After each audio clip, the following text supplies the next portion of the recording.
आज का supreme court का जो पहला हिस्सा है बहुत ही ज्यादा इंटरेस्टिंग रहा है। इस पूरे के पूरे हिस्से में हमें बहुत सारी बातें सीखने को मिली। जो एनटीए पहले दिन से ही मना कर रहा था कि यार पेपर में कोई लीक नहीं हो, उसी एनटीए ने पूरी की पूरी कहानी बताई कि कैसे एनटीए के हिसाब से पेपर लीक हुआ। उनके हिसाब से जो सेंटर कोऑर्डिनेटर थे और वो वहां के सिटी कोऑर्डिनेटर थे वो ही मिले जुले थे और उन्हीं ने पेपर लीक करवाया। उसी इस चीज के मास्टरमाइंड रहे। मतलब एनटीए ने एक बात तो सीधे सीधे मान ली कि जो सेंटर कोऑर्डिनेटर और सिटी कोऑर्डिनेटर है उनका भरोसा नहीं किया जा सकता, वो मिले हुए हो सकते हैं। अब इन्हीं के भरोसे एक बात हमें भूलनी नहीं चाहिए, जिसके बारे में हुड्डा जी शायद बाद में बात करेंगे, जो कि हमारे रिप्रेजेंटेटिव वकील हैं। उन्होंने इसके बारे में बाद में बात जरूर करनी होगी कि भैया जो सिटी कोऑर्डिनेटर का जब भरोसा नहीं किया जा सकता तो इनके भरोसे आप ओएमआर जो 5:20 से लेकर के 9 बजे तक इन्हीं लोगों के पास आप खुली छोड़ देते हो, जिसको सील करने का कोई प्रोसीजर नहीं है। वो कैसे छोड़ सकते हैं आप, अगर ओएमआर ही इनके भरोसे छूटी हुई है तो वहां पर तो फिर भरोसा बिल्कुल भी नहीं किया जा सकता जब सिटी कोऑर्डिनेटर और सेंटर कोऑर्डिनेटर मिले हुए हैं। तो ये बात जरूर निकल करके आने वाली। चलिए मैं बता देता हूं आज के सुप्रीम कोर्ट के पूरे जजमेंट की क्या क्या समरी रहने वाली है। पहले मैं आपको बताता हूं कहां से बात शुरू हुई थी। सबसे पहले बात हुई थी फिजिक्स के क्वेश्चन से। आते से फिजिक्स के क्वेश्चन की पे बात हुई। कौन सा फिजिक्स का क्वेश्चन है ये मैं आपको बता देता हूं। ये वाला क्वेश्चन जिसके खिलाफ हम लगातार आवाज उठा रहे हैं भैया। Atoms are electrically neutral, they contain equal number of positive and negative charge. ये बात बिल्कुल सही है। इसके बाद दूसरा स्टेटमेंट है atom of each element are stable. हर एलिमेंट का जो एटम होता है वो स्टेबल होता है, जबकि ये स्टेटमेंट सरासर गलत है। हर एलिमेंट का एटम स्टेबल नहीं होता, कुछ रेडियो एक्टिव होते हैं। ये कॉमन सेंस की बात है। कोई भी बच्चा अगर ये बात फिजिक्स या केमिस्ट्री पढ़ने वाला बच्चा है ये स्टेटमेंट को गलत प्रूव कर देगा। बहुत सारे बच्चे ऐसे हैं, लगभग 9 लाख बच्चे ऐसे हैं जिन्होंने इस स्टेटमेंट को भैया ट्रू मार्क करा है। 4 लाख बच्चे करीब ऐसे हैं जिन्होंने इस स्टेटमेंट को फॉल्स मार्क करा है।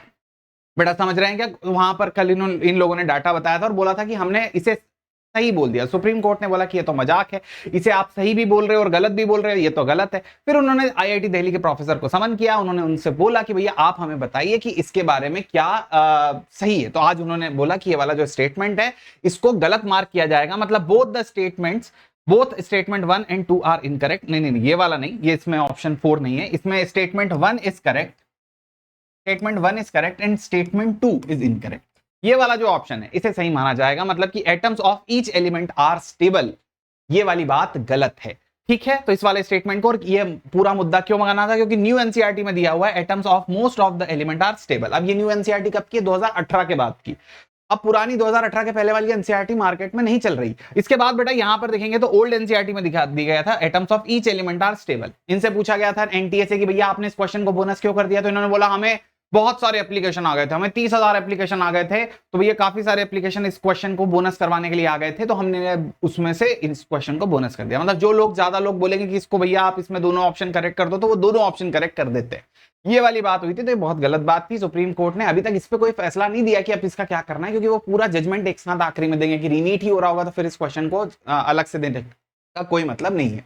तो ले दे करके एनटीए के हिसाब से जो नई एनसीईआरटी थी या पुरानी एनसीईआरटी, दोनों को सही माना गया था। लेकिन आईआईटी दिल्ली ने जो नई एनसीईआरटी में स्टेटमेंट दिया, ये वाला statement, most of the element are stable, some of them are not stable, इसे ही सुप्रीम कोर्ट ने सही माना है। Got it everyone? इसके रिगार्डिंग मैं आपको बता दूं कि कई सारे वीडियो हैं। इन सभी वीडियोस में मैंने ये बात बोली थी कि भैया ये चीज गलत है, ये आंसर की को जो माना गया है ये काफी गलत माना गया है। इसके नीचे काफी सारे हेट कमेंट्स भी आप देख सकते हैं। एज यूजुअल बहुत सारे बच्चे उल्टी सीधी बात लिख कर गए कि आप ऐसा क्यों बोल रहे हो, और बस जो भी बात है। लेकिन सुप्रीम कोर्ट ने आज वो बात मान ली। इसके आगे की बात क्या हुआ, तो इसके आगे सबसे पहले जब जजमेंट शुरू हुआ, सबसे पहले जो चीफ जस्टिस थे उन्होंने बता दिया कि फिजिक्स का जो क्वेश्चन है वो क्वेश्चन का क्या होना है। उसके बाद हुडा जी आए। हुडा जी ने सवाई माधोपुर वाली बात निकाली कि सवाई माधोपुर में एक बहुत ही खतरनाक इंस्टेंस हुआ कि बच्चों को पहले तो बच्चों को 2 बजे पेपर अलग भाषा का दे दिया गया। जैसे इंग्लिश भाषा का है तो उन्हें हिंदी भाषा का पेपर, और हिंदी वालों को इंग्लिश भाषा का, जो भी वहां पर इस अलग भाषा का पेपर दे दिया गया। अब बच्चे तो बेचारे परेशान हो गए कि यार हमारा क्या होगा, तो उन्होंने जैसे तैसे अटेम्प्ट करना शुरू कर दिया। उसके बाद फिर प्रोटेस्ट होना शुरू हुआ। उसके बाद फिर इन लोगों को वहां पर बच्चों का, जैसे एक बच्ची ने भी बताया था कि वहां पर प्रोटेस्ट वगैरह होना शुरू हुआ, सब बच्चे बाहर गए। फिर इन्हें सोशल मीडिया के थ्रू पता चला, इन्हें एनटीए को, जो ये बोल रहे थे कि हम तो वीडियो पे लाइव देखते रहते हैं क्या हो रहा है हर सेंटर पे, इन्हें सोशल मीडिया के थ्रू पता चला कि भैया वहां उस सेंटर पर जो पेपर मिला है वो पेपर गलत मिला है। इन्हें ये बात सोशल मीडिया के थ्रू पता चल गई। अब भैया इन्होंने क्या करा कि फिर बाद में वापस 6 बजे से 9:20 तक एग्जाम करवाया, और वो जो एग्जाम इन्होंने 6 बजे से 9:20 तक करवाया, उस एग्जाम में क्या हुआ, उस एग्जाम में वही पेपर जो हिंदी में दिया हुआ था वही paper same to same English में दे दिया। मतलब एक बच्चे के पास सुबह 2 बजे से लेकर के, हिंदी वाला पेपर उसके पास सुबह से था, 2 बजे से लेकर के रात के 9 बजे तक का टाइम था उस बच्चे के पास उस पेपर को सॉल्व करने के लिए। और काफी सारे ऐसे क्वेश्चंस होते हैं, डायग्राम बेस्ड होते हैं, या फिजिक्स में भी कुछ ऐसे होते हैं, केमिस्ट्री बायो में भी कोई ना कोई क्वेश्चन ऐसा होता होगा जिसका पता चल जाता है कि डायग्राम से ही आंसर हो जाता है।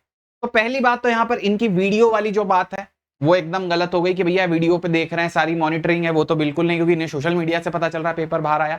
दूसरी बात एक और है कि भैया बच्चों के पास इतना ज्यादा टाइम था, वहां के बच्चों को, जो बच्चा स्मार्ट होगा उसको तो अनफेयर एडवांटेज मिला ही होगा ना। काफी सारे बच्चे हिंदी मीडियम के भी ऐसे होते हैं जो इंग्लिश हिंदी दोनों समझते हैं, हमारे बीच में भी काफी सारे बच्चे ऐसे होते हैं जो हिंदी इंग्लिश दोनों में कंफर्टेबल होते हैं, वो पेपर देख करके सॉल्व कर सकते हैं दोनों तरह के। तो ये एक अनफेयर एडवांटेज है, इसके बारे में हुड्डा जी ने यहाँ पर बात करी। फिर इन्होंने बोला कि चलिए ये सेपरेट टॉपिक है, ये एक जगह का केस है, वी आर टॉकिंग अबाउट कि पूरा पेपर मास लीक हुआ नहीं हुआ। तो ये एनटीए के जो वकील हैं उन्होंने ये बात करी कि ये तो पूरा मास लीक का केस है, इसके बारे में मैं आपको डेटा दिखा देता हूं, आप वो देखिए। तो फिर डेटा पे बात चली गई, इन्होंने जगह जगह का डेटा दिखाया, और डेटा से इन्होंने एक बात ये प्रूव करने की कोशिश करी, बहुत सारा डेटा है, मैं आपको भी दिखाऊंगा, आपने भी शायद उसमें सुना होगा, तो आपको ऐसा लगेगा कि क्या बता रहे हैं, ठीक है। तो काफी ज्यादा डेटा इन्होंने हर जगह सिर्फ ये प्रूव करने की कोशिश करी, कोई भी बात यहां पर डिस्क्रिपेंसी नहीं है और कुछ भी यहां पर एबनॉर्मल नहीं है, सब कुछ नॉर्मल, डेटा दिखा करके ये बात करने की कोशिश करी। अब यहां पर इस पर हुड्डा जी ने बोला कि इन्होंने डेटा को अपने बेनिफिट में यूज कर लिया है। कभी ये 50,000 बच्चों की बात कर लेते हैं जहां पर इनको अच्छा लगता है, कभी 1 लाख बच्चों की बात कर लेते हैं जहां पर इनको अच्छा लगता है, कभी ये 16 लाख बच्चों की बात कर लेते हैं जो क्वालिफाई हुए। तो ये अपने हिसाब से डेटा को मैनिपुलेट कर रहे हैं। ऐसा समझ लो कि ये 20-30 हजार बच्चों को जिनको बेनिफिट अगर पेपर लीक से हुआ है, तो शायद उन्हें लाखों बच्चों की भीड़ में छुपाने की कोशिश कर रहे हैं। इस तरह से डेटा को मैनिपुलेट कर रहे हैं, ये वाली बात आई। इसके बाद सबसे बड़ा जो डिस्कशन चला वो चला पेपर लीक के ऊपर, कि पेपर लीक कहां हुआ और कैसे हुआ। तो एनटीए का कहना यह है, मैं आपको पूरी पेपर लीक की कहानी बताता हूं। एनटीए का कहना यह है कि हजारीबाग में एक स्कूल है, ओएसिस स्कूल। अब ओएसिस स्कूल में जो वहां के सिटी कोऑर्डिनेटर थे और वहां के सेंटर कोऑर्डिनेटर थे, ये लोग मिले हुए थे पेपर लीक कराने वाली गैंग से। तो यहां 2-3 लोग इन्वॉल्व हैं, सिटी कोऑर्डिनेटर, सेंटर कोऑर्डिनेटर, वो मिले हुए हैं। किससे मिले हुए हैं? गैंग से मिले हुए हैं। गैंग के पास भी एक इंसान है, वो इंसान क्या कर रहा है, दूसरे ग्राहक जो पेपर लीक खरीदने वाले हैं वो लोग आए। पेपर लीक खरीदने वाले ने, कुछ लोगों ने तो थोड़ा सा पैसा पहले दे दिया और थोड़ा क्या बैक डेटेड चेक दे दिया, पुरानी डेट का, आगे वाली डेट का चेक दे दिया। आगे वाली डेट का चेक देने से क्या हो गया, आगे वाली डेट का चेक देने से ये हो गया कि अगर पेपर सही आया तभी तुम पैसा निकाल पाओगे, अदरवाइज पैसा नहीं निकाल पाओगे। Got it everyone? तो आगे वाली डेट का चेक उन लोगों को दिया गया ताकि अगर बच्चे का सिलेक्शन होता है, पेपर वहीं आता है, तभी आप पैसा निकाल पाओगे। ये इनका ट्रांजिशन है। एनटीए का कहना है कि हमने भैया वो बैक डेटेड चेक भी जो है इन लोगों के पास से बरामद कर लिया। ठीक, ये पूरी कहानी। अब इसके अलावा पेपर का लीक का जो स्केल है उसके बारे में क्या बात हुई और पेपर लीक कैसे हुआ ये मैं आपको समझाता हूं। तो हजारीबाग के स्कूल से पेपर लीक हुआ, एक एनटीए के अनुसार। पटना में स्टूडेंट जो थे उनको दिया गया, वहां पर कोई लर्न पब्लिक स्कूल थे, कुछ लड़कियां थी जो अलग जगह पर जो ये पेपर लीक करवा रहा था, इन्हीं में से किसी के घर पर कुछ लड़कियां थी, उन्हें रुकवाया गया था। एक पेपर हजारीबाग से लीक हुआ स्कूल से, और फिर इन स्टूडेंट्स के पास, पटना के पास पहुंचा और बाद में जला दिया गया जो पुलिस को मिला। ये कहानी है। अब हजारीबाग से पेपर लीक कैसे हुआ, तो पेपर, अच्छा इन्हें कैसे पता चला कि हजारीबाग से पेपर लीक है, क्योंकि वो जला हुआ जब पेपर इन्होंने एनटीए को, पुलिस ने जाकर के एनटीए को दिखाया, तो पेपर में सीरियल नंबर होता है। आप समझ गए, हजारीबाग से पेपर लीक हुआ, पटना में गया, बच्चों को मिला, उन्होंने प्रिंट आउट करा, उनको सॉल्वर ने सॉल्व करके जो भी दिया वो आगे मैं आपको प्रोसेस समझा रहा हूं, लेकिन वहां पर बच्चों को मिला, सॉल्यूशन के साथ मिला और फिर आखिरी में जला दिया। तो जो आधा जला हुआ पेपर पुलिस को मिला उसमें सीरियल नंबर था, हर पेपर के पेज पर सीरियल नंबर होता है। उससे इन्हें पता चला कि भैया हजारीबाग में पेपर गया है। हजारीबाग में गया है तो फिर इन्होंने सीसीटीवी देखे, तो सीसीटीवी में इन्हें दिखा, ये एनटीए कह रहा है कि सीसीटीवी में इन्हें दिखा कि वहां का एक कोऑर्डिनेटर है जो अंदर गया है। अब वो क्या दिखा इन्हें सीसीटीवी में, तो इन्हें सीसीटीवी में दिखा कि एक आदमी है, जो कौन है, पंकज नाम का आदमी है, वो इस स्टाफ रूम में, ये यहां पर है, ठीक है। ये कौन सा है, स्ट्रॉन्ग रूम है। इस स्ट्रॉन्ग रूम के अंदर क्या रखे हुए, पेपर रखे हुए। आप समझिए, पेपर इस स्ट्रॉन्ग रूम के अंदर रखे हुए। इसके अंदर 2 डोर है, एक आगे वाला डोर जिसे लॉक कर दिया और एक पीछे वाला डोर जिसका अंदर से हैंडल नहीं लगाया गया। क्यों? क्योंकि सेंटर कोऑर्डिनेटर और जो सिटी कोऑर्डिनेटर है वो मिले हुए हैं। तो बाहर से ये लॉक हो गया गेट, और अंदर से ये वाला जो गेट है ये खुला पड़ा है, इसका डोर नहीं लगाया गया। अब पंकज 7:12 पे स्कूल में आ गया पेपर के आने के पहले। वो यहाँ स्टाफ रूम में बैठा हुआ है, 7:53 तक ये स्टाफ रूम में बैठा हुआ है। इसके जस्ट बगल में ये कंट्रोल रूम है, यहां से सारा सब कुछ चल रहा है। वो इस कंट्रोल रूम में बैठा हुआ है। अब वो ये गेट जो कंट्रोल रूम के जस्ट पास है, 7:53 जब पेपर लग गए, यहां से ये हो गया, ये 7:53 के बाद इस कंट्रोल रूम से इस पेपर वाले रूम में गया। कितनी बजे गया? तो 8:02 तो 8:02 पर वो इस रूम में इंटर हुआ। जब वो इस रूम में इंटर हुआ तो वो कितनी देर तक रहा इस रूम में? 9:13 तक। मतलब वो इतनी देर तक यहां पर रहा। फिर सीजीआई ने पूछा कि अच्छा वो इधर इंटर हुआ तो उसने सब जब खाली हाथ इंटर हुआ था, उन्होंने बोला वो खाली हाथ इंटर हुआ। तो जब खाली हाथ इंटर हुआ था तो अंदर पेपर निकाला कैसे, पेपर को चोरा कैसे?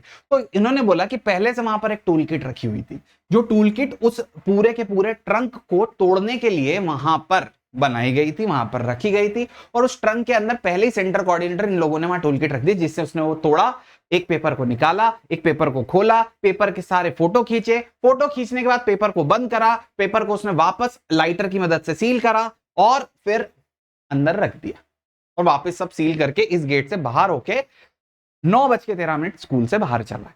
अब ये पेपर किसी एक बच्ची को मिला, इन्होंने ट्रेस किया कि उस बच्ची को मिला है कि नहीं मिला। बच्ची से पूछा क्या तुझे सील ओपन मिली थी? बच्ची ने भी बोल दिया हाँ मुझे सील ओपन मिली। ठीक है, ये एनटीए का कहना है। अब इसके अलावा ये आदमी से फिर सीजीआई ने पूछा कि ये आदमी जो है इसने जब पेपर दिया, ये आदमी जो है जो पंकज नाम का आदमी है 9:13 बाहर चला गया, तो इसने पेपर कब भेजा? तो इन्होंने बोला कि ये 8 बजे से लेकर के 8:02 से लेकर के 9:13 तक अगर ये अंदर रहा तो इस इंसान ने बाहर जाकर के 9 बजे के बाद जाकर के बच्चों को पेपर दिया। ठीक है, 9 बजे के बाद गया और जाकर के बाहर पेपर भेजा। पेपर भेजा हजारीबाग में किसे? अपने किसी दोस्त को, मतलब अपने टीम मेंबर को, जिसके साथ कुछ 7 सॉल्वर बैठे हुए थे, जो पेपर सॉल्व करने वाले, जो अलग अलग मेडिकल कॉलेज के स्टूडेंट है जो गिरफ्तार हुए। तो 7 सॉल्वर बैठे हुए थे। वो 7 सॉल्वर को इसने क्या करा? पेपर दिया। वो 7 सॉल्वर ने अपने अपने पास क्वेश्चंस बांटे, उन क्वेश्चंस बांट करके सॉल्व किए, सॉल्यूशन फिर इन्होंने पटना भेजा। पटना कैसे भेजा इन्होंने? व्हाट्सएप पे। पटना इन्होंने कैसे भेजा भैया? ये वाली चीज मैं आपको दिखाता हूं। इन्होंने ये पटना कैसे भेज दिया भैया? व्हाट्सएप पे भेज दिया। तो हजारीबाग से जो पटना है, हजारीबाग से पटना कैसे भेजा गया? व्हाट्सएप। अब बोला गया कि कितनी बजे भेजा, कोई सबूत नहीं। जब भाई जब ये पेपर भेज ही रहा था, आप खुद सोचिए कि जब ये इंसान यहां पर से पेपर भेज रहा था 9:13 के बाद क्यों पेपर भेजेगा? ये तो 8 में, अगर इसको तोड़ने में बहुत से बहुत 10 मिनट भी लगे होंगे तो ये 8:15 8:20 पे पेपर भेज देगा। चलो जितना भी फोटो खींचना है या वीडियो बनाना है तो ये तुरंत 8:20 पे ही भेज देगा ना अंदर से। ये बोल रहे हैं नहीं नहीं, उसने तो बाहर जाकर के ही पेपर भेजा है और ये उसने कबूल कर लिया है। ठीक है, किसने कबूल कर लिया है? उसने कबूल करा कि मैं बाहर निकला फिर पेपर भेजा। तो ये यहां पर थोड़ा सा एक चीफ जस्टिस के हिसाब से ऊपर नीचे थॉट थे कि ये ऐसे क्यों करा कि इसने बाहर निकलने के बाद फिर पेपर को क्यों भेजा? पहले ही पेपर भेज दिया होता तो बाहर निकलने के बाद क्यों भेजा? और इसके अलावा इसने पेपर कहां कहां भेजा? सिर्फ पटना ही भेजा? क्या जरूरी है कि हजारीबाग में सॉल्वर बैठे हुए हैं तो इसके बाद सिर्फ पटना में पेपर पकड़ाया तो पटना की बात हो गई? क्या इसके अलावा भी ऐसे बहुत सारे सेंटर्स थे या और कोई भी सिटी कोऑर्डिनेटर या सिटी जो सेंटर कोऑर्डिनेटर थे वो मिले हुए हैं? तो ये कौन कौन जगह पर पेपर भेजा? तो इसके बारे में फिर बोला गया कि उन्होंने सारे अपने फोन जो भी थे वो डिस्ट्रॉय कर दिए, सारे फोन डिस्ट्रॉय कर दिए, सारे कुछ भी व्हाट्सएप की चैट डिलीट हो गई, कुछ भी इन लोगों के पास अब अवेलेबल नहीं है। तो अब इस चीज के आगे सीजीआई डिस्कस करने वाला है कि होगा तो अब होगा क्या।